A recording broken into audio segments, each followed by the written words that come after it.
Dans cette vidéo, nous allons parler de l'élevage des poules pondeuses. Vous savez, très souvent sur la chaîne, je vous présente les poulaillers en construction, les poulaillers déjà construits. Mais sur la chaîne, nous n'avons jamais parlé de l'élevage, des différentes étapes de l'élevage des poules pondeuses. Vous savez, lorsqu'on parle de l'élevage des poules pondeuses, c'est toute une polémique là-dessus.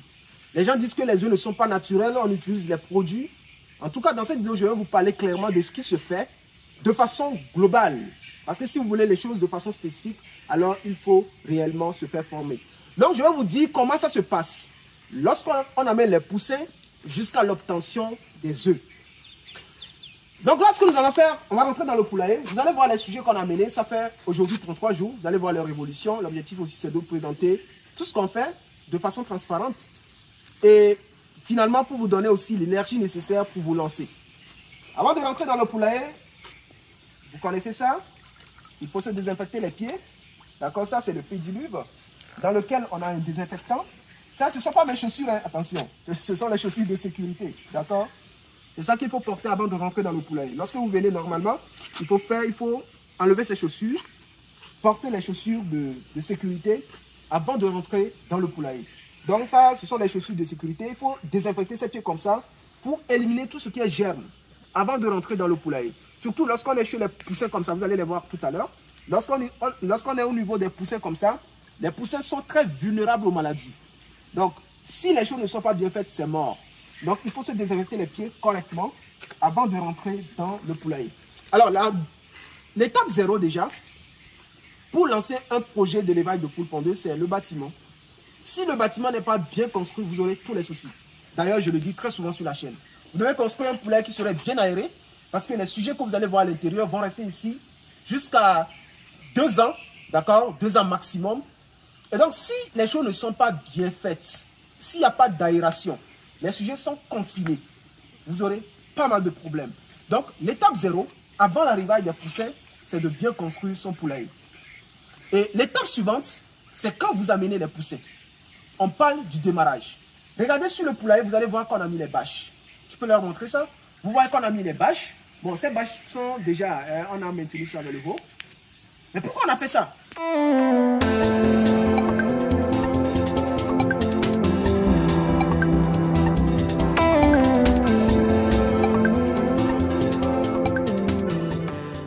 Là, nous allons rentrer dans le poulailler et on continue les explications.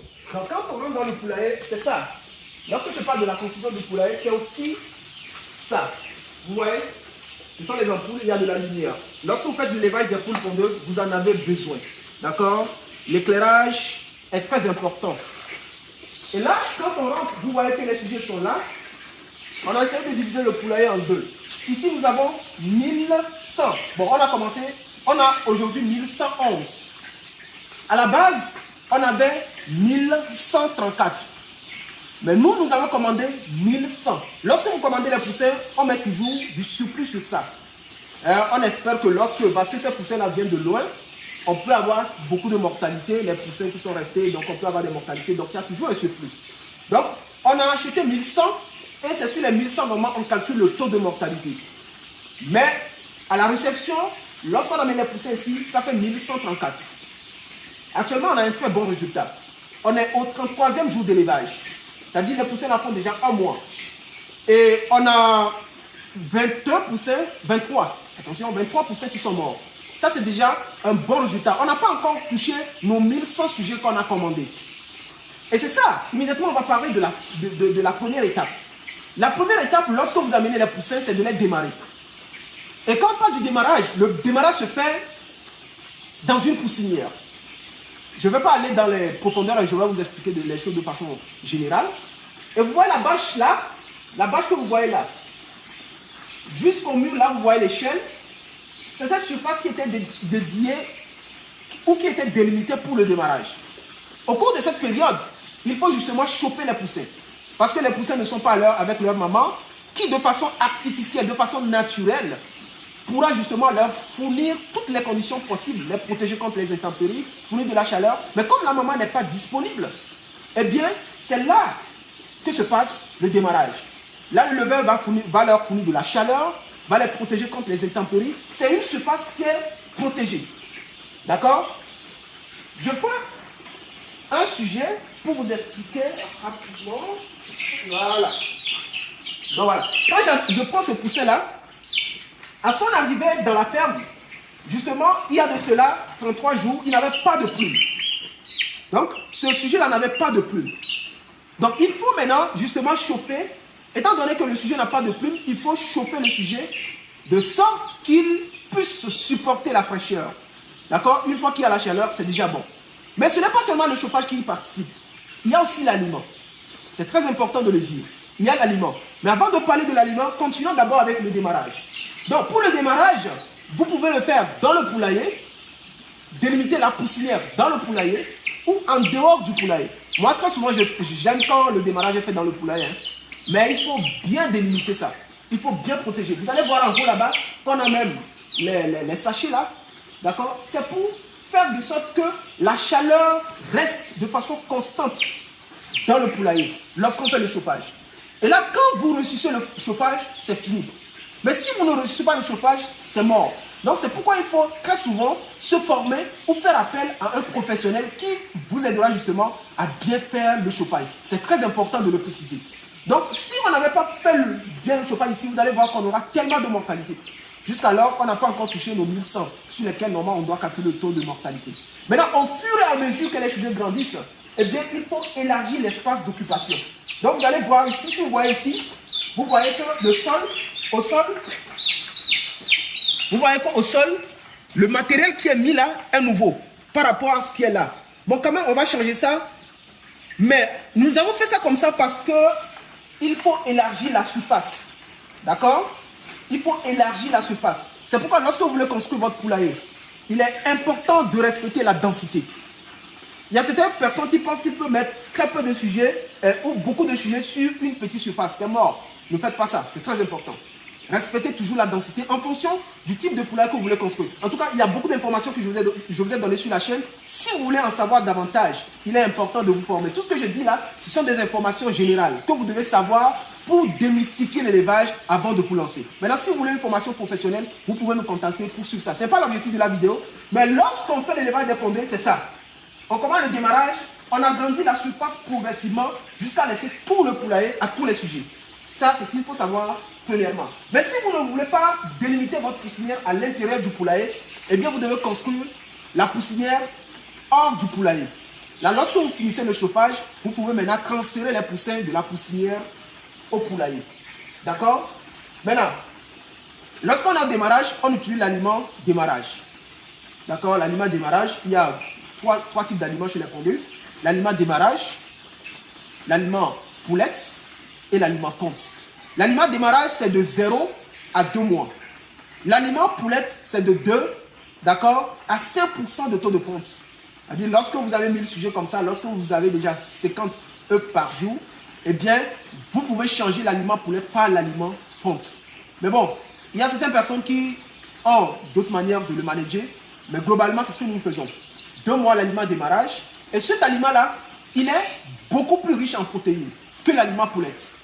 D'accord? Parce que lorsque les poussins viennent comme ça, les poussins ont besoin de plus de protéines pour pouvoir même générer leurs plumes. C'est très important. Donc, si l'aliment n'est pas riche en protéines, eh bien, vous allez voir que vous n'aurez pas de bons résultats.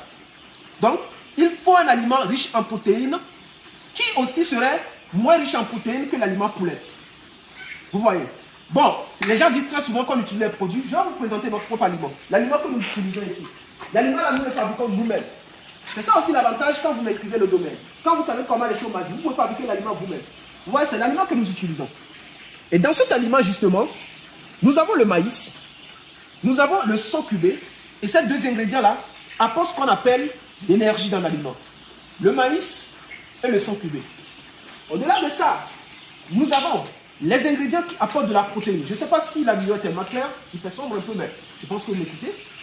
Au-delà de ça, nous avons l'aliment, les ingrédients qui apportent de la protéine, le soja, tout autre de soja, le poisson, tout autre de palmiste, tout autre de coton. Donc, tous ces ingrédients-là, on peut les rassembler de sorte que ces ingrédients apportent le taux de protéines requis dans l'aliment. Donc, c'est les deux éléments fondamentaux dans un aliment. Énergie et protéines. Maintenant, au-delà de ça, nous avons les acides aminés. Et les acides aminés utilisés ici sont la lysine et la méthionine. Les gens pensent qu'on utilise les produits. Non. Étant donné que le sujet ne peut pas fabriquer lui-même ces acides aminés, parce que le corps arrive lui-même, l'organisme arrive lui-même à synthétiser certains acides aminés qui sont indispensables. Même nous les humains, nous synthétisons certains acides aminés. Étant donné que les sujets ne peuvent pas synthétiser certains acides aminés, eh bien pour cela, il faut les apporter dans l'aliment. Et les acides aminés apportés dans l'aliment sont la lysine et la méthionine. Au-delà de ça, il y a la coquille. Il y a la coquille dans l'aliment là. À quoi sert réellement la coquille? Vous savez, certaines fois, quand vous avez la fracture, vous allez à l'hôpital, on vous prescrit, on vous prescrit du calcium. D'accord? Le calcium également est utilisé.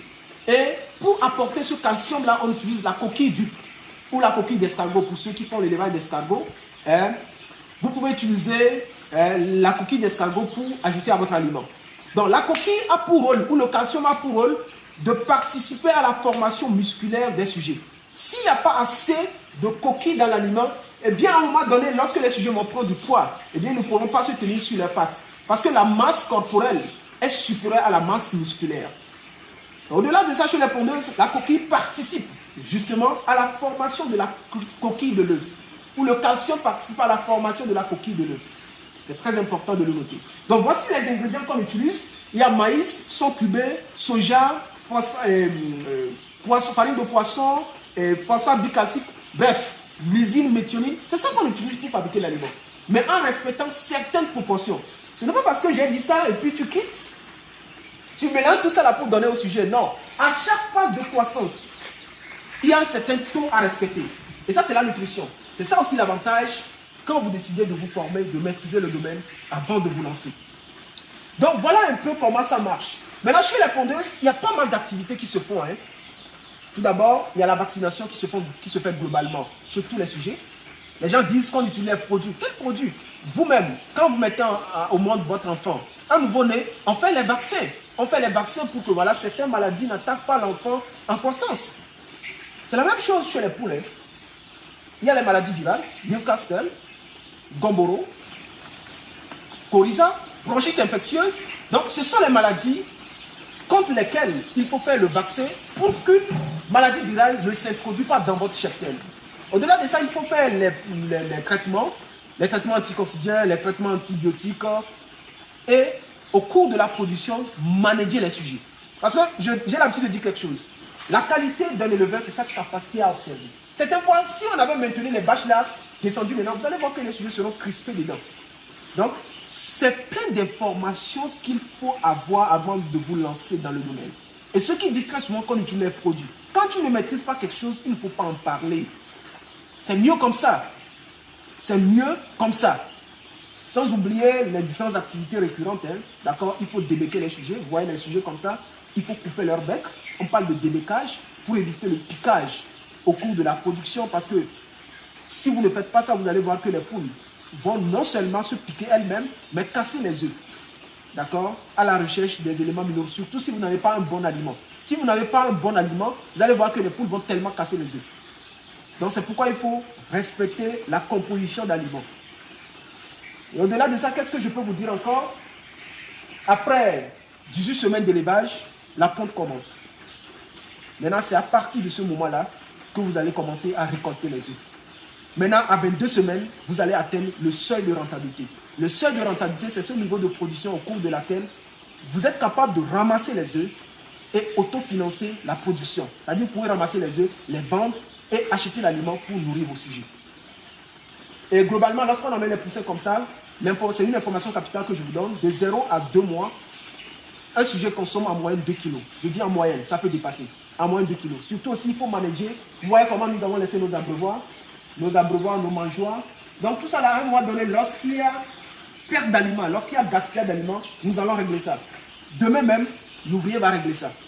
D'accord? Donc il faut régler pour qu'il n'y ait pas de gaspillage d'aliments. Donc de 0 à 2 mois, le sujet consomme en moyenne 2 kg. Maintenant, de 2 mois ou de 9 semaines, c'est-à-dire de 0 à 8 semaines, maintenant de 9 semaines à 16 semaines, le sujet consomme en moyenne 4 kg.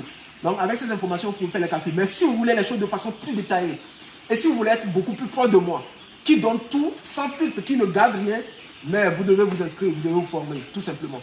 Maintenant, de 7 semaines, de 17 semaines à 5% de taux de ponte.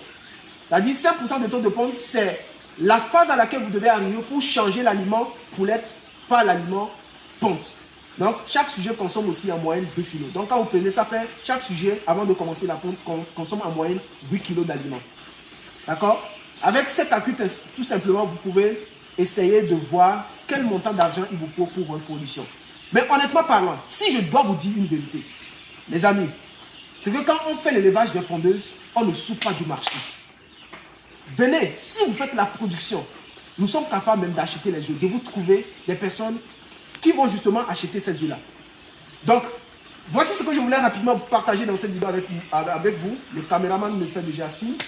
Et si vous n'êtes pas encore abonné, abonnez-vous. Si vous voulez suivre la formation, écrivez-nous. Si vous n'avez pas encore liké la vidéo, likez la vidéo. Et à la fin, tout simplement, partagez-la sur vos réseaux sociaux. Dites-moi ce que vous en pensez dans les commentaires. J'ai tellement de choses à vous dire. Posez-moi vos questions et je me ferai le plaisir de vous répondre dans une prochaine vidéo. C'était Lucien et je vous dis à très bientôt dans une prochaine vidéo. Ciao.